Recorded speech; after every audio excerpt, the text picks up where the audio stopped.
SBI తీరుని ఎండగట్టేలా అన్ని విధాలా తెలంగాణ సర్కార్ ప్రయత్నిస్తోంది. బ్యాంకు పెద్దల తీరుపై అటు ప్రధానికి, ఆర్థిక మంత్రికి, ఆర్బీఐకి కూడా కంప్లైంట్ చేసే యోచనలో ఉన్నారు. రాయదుర్గం భూముల వేలానికి ముందు ప్రత్యామ్నాయ భూమికి ఓకే చెప్పింది ప్రభుత్వం.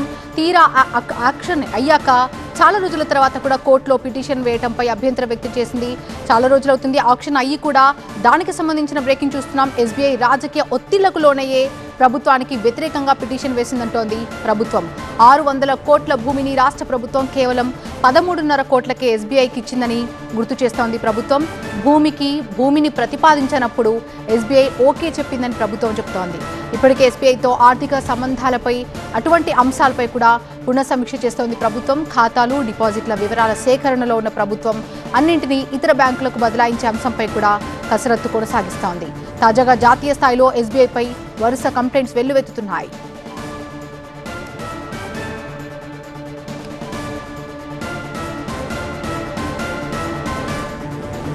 ఆర్థిక సంబంధాల తెగదింపులు, కేంద్రానికి అటు ఆర్బీఐకి కంప్లైంట్స్, అసలు వీటన్నింటిని చేయడం ద్వారా రాష్ట్ర ప్రభుత్వం ఏం ఆశిస్తోంది?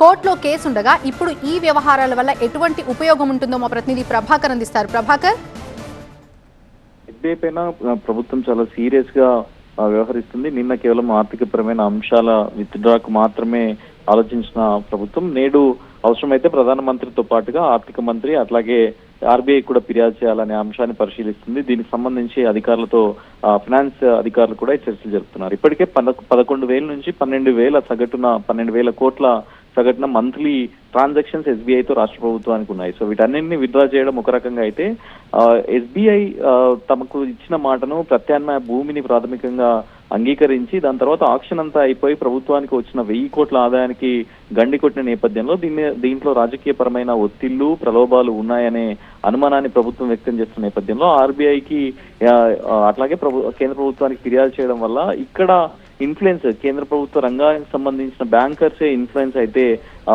రాష్ట్ర ప్రభుత్వానికి ఏ రకంగా ఇబ్బంది అవుతుందో అనే దాన్ని పూర్తి స్థాయిలో వాళ్ళకి వివరించాలి.